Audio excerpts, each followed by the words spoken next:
Stop me if this has happened to you before as well. You're at a party, you're drinking, you're having a grand old goofy time with your dudes and dudettes, and yeah, you're probably drinking a Keystone, because, like, let's be honest, things are kind of tight right now. You got Mom Jeans' Death Cup in the background because someone sat over a breakup, and yeah, you're probably playing, like, Mortal Kombat X or something. You feel like you're in the scene now? Okay. Well, as you're cheesing on someone as Ermac, you hear out of the left corner of your ear someone say something along the lines of, you know, nothing in life has meaning because we're just a bunch of people on a big rock floating through space. So do what makes you happy, you know? None of the bullshit matters.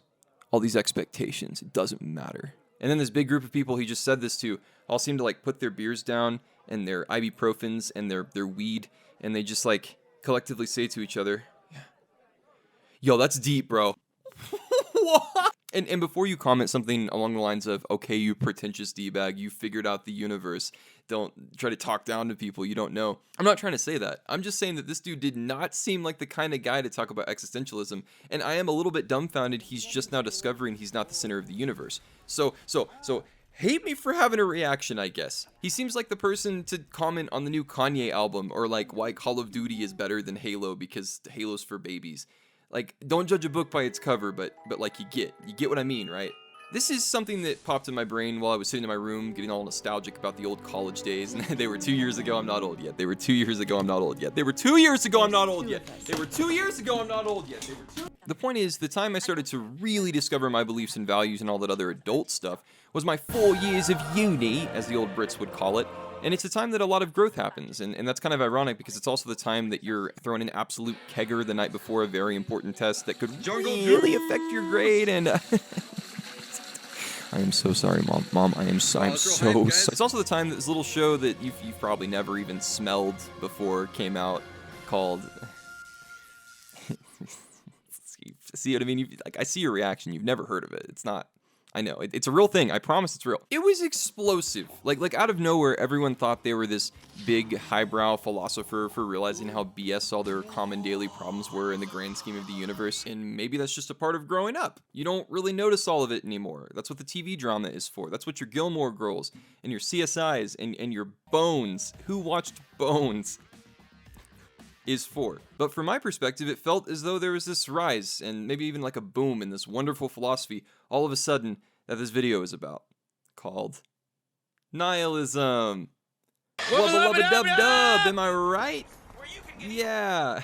This is not supposed to be like a full-on deep dive psychological video on nihilism, but regardless, welcome to class for just a section of the video, and to make it fun, I'm gonna do it in a Kronk voice, because that's all I can think of to make class interesting. If you don't know, nihilism in simple terms is just the belief in absolutely nothing beyond what is, what has been, and what will be. It just is. True nihilism actually kind of opens up the door for some dark stuff like morals and having no meaning, as in meaning a certain world leader at a certain time did a certain nothing wrong simply because our sense of morals had no place in the grand scheme. I'm going so loud right now. I wrote that like I was trying to stretch out a college essay, but in one sentence, nothing matters. There you go. The first time that I was faced with nihilism, I was a wee little second grader playing the first level of Halo 2. I'm not a Halo channel, okay? I'm not a Halo channel. Anyways, if you grew up like me in the Bible Belt of America or just a Christian household, you probably had a pretty similar experience to this one. Well, wait a sec. And this is my kid voice. Wait a sec. So if aliens exist in this universe, and that means that God can't, because like that means that Jesus didn't mention dying for any four-jawed alligator-looking thingies. So wait. So he never comes back to hear from death. So that means that God doesn't exist. So nothing matters in Halo. Master Chief, your life is forfeit. It means nothing. Obviously, it's a work of fiction and not indicative of our current reality, but it still planted this little seed of open-mindedness that I had never been basically like even allowed to take time to think about. In fact, in most fiction, it was the same thing. Like, did all of these worlds not have gods? Was Spider-Man gonna go to hell? He kind of did make a deal with the devil, but it's a comic reference. Also, in other games, there's good examples of the same experience. Like, you ever played Minecraft? What's your job in that? I'll wait.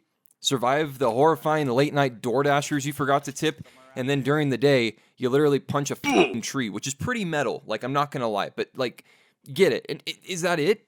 Risk of rain. You know you're gonna die, and then you're just gonna repeat it, and then it's gonna just keep going as a cycle. Start right over and over, and then Dark Souls literally just says prepare to die. What's a concept that many of us who weren't number one all the time came to terms with years ago is becoming this new mainstream way to think. And is that thanks to media? Honestly, I'm inclined to believe that a little bit. I mean, the younger generation, who by the way, we all used to be. I hate when people refer to the younger generation as like another species, is being exposed at a much younger age to concepts that we simply didn't have whenever we were a certain age, or may not have been ready to handle a few hundred years ago. And that's not to say that the people for thousands of years were absolute idiots. I mean, they did some whack shit. It's just to say that for a very long time, the control of knowledge was in the hands of people who did not want to share it with the common folk, because it put them in a place of power. Not to mention, usually you believed in some form of religion, like life kind of sucked in case you didn't know back in the day. So the idea that that's all there wasn't something that a lot of people probably wanted to entertain. Humans like to have a definitive answer on things, and eternity is really scary. Thanks to things like fictional media and artistic expression from these wonderful creative types, our generation is arguably entering one of the best eras in religious tolerance and healthy nihilism that we've ever experienced before.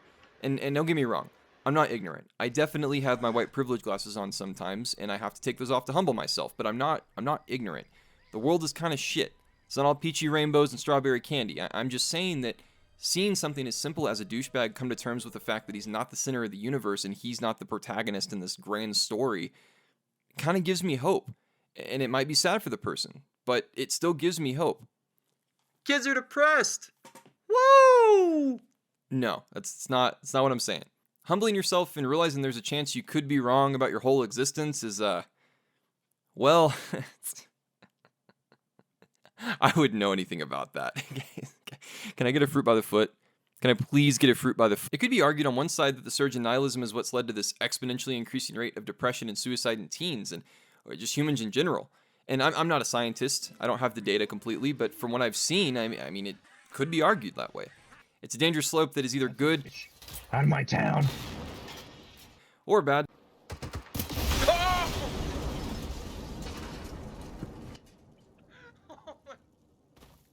And I'm almost dead. Oh my god. Depending on what you believe, and honestly, there's some beauty in that. On one side, it progresses our society to come to terms with and remove religion, but on the other side, it's argued that people are strained from their deity and now have lost their connection to the spiritual, so life is meaningless and sucks. I'm not here to tell you either. My beliefs are mine and your beliefs are yours, but I guess for the last part, we'll have to dip into my beliefs a little bit just to finish up the essay, so strap in. At the end of the day, I think it's a good thing. I think it's good when you're challenged in what you believe in. It all kind of depends on you, but it could mean you're finally progressing past something that you don't fully subscribe to that maybe causes you some toxicity in your life. Or it could, on the other side, strengthen your faith and resolve, helping you grow closer to whatever you do truly believe in. And the cool thing, both are completely fine. And thanks to lines like this, people are starting to realize it before they become adults who have way too much to deal with. Healthy nihilism can be okay. My opinion, if life is meaningless, cool, because I spent way too much time modding Skyrim in 2017, and that would suck if that was my fate. But on the other side, if there is a god, that's pretty sick that there's a higher deity that can move oceans for people to walk down the center of. So now what? I'll probably pet this little kitten that's in my room right now, or I don't know, maybe I'll play some Halo Infinite later. And I'll probably go for a walk. Yeah. As for you, do your laundry, man. I see it in the corner there. That shirt's been sitting on your bed since like 3 weeks ago when we went to Dickie's Barbecue. The very simple phrase I would use to close out everything and add the cherry on top is, it's not the destination, it's the journey. Have a nice day.